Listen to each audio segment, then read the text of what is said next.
Sekitar 175.000 gelombang imigran yang masuk dari perbatasan selatan AS tiba di New York sejak 2022. Kebijakan terkini mulai mengurangi jumlah penampungan dan melarang bus kiriman lanjutan migran masuk ke kota. Sebagai gantinya, mereka mendapatkan kartu debit bernilai setara 15 juta rupiah dan pembukaan 4.000 lowongan kerja. Es bueno, muchas ayudas, nos dan muchas ayudas. Al inmigrante nos dan muchas ayudas. Nos dan comida, nos dan ropa para el invierno, nos dan la oportunidad que nuestros hijos estudien, escuela. Kisah keberhasilan para migran ini semakin mendorong gelombang eksodus dari negara mereka untuk berdatangan ke kota New York. Wali kota mulai kewalahan dan mencari solusi dari DPR di Washington. Baru-baru ini perkelahian yang melibatkan sejumlah imigran dengan kepolisian kota New York NYPD menjadi pemberitaan nasional di Amerika Serikat. Visual kamera yang tertanam di badan polisi memperlihatkan kronologis yang berujung kepada penahanan terhadap sejumlah imigran ini.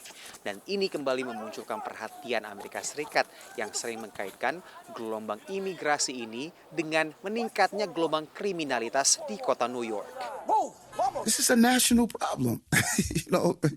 Chicago, Boston, Houston, Washington. The national government must solve this, and the challenges that we are facing, we're seeing the visual of what a failed national policy is producing. And when I speak to my colleagues in other cities, they're saying the same thing. Di DPR, upaya untuk mengatasi masalah imigrasi mendapat dukungan dari Partai Demokrat maupun Partai Republik. Namun Partai Demokrat menganggap ada upaya menghalangi pengesahan dari Partai Republik. Republicans have been ordered by Donald Trump not to solve the challenges at the border, but to continue to play political games because they want to use the border as an electoral issue in November, and that's going to backfire. Partai Republik membantah tuduhan ini dan menyebut masalah imigrasi ini adalah kegagalan dari Presiden Joe Biden. Joe Biden has completely failed at one of his most basic and important duties as the president. He has failed to protect our borders and protect our people.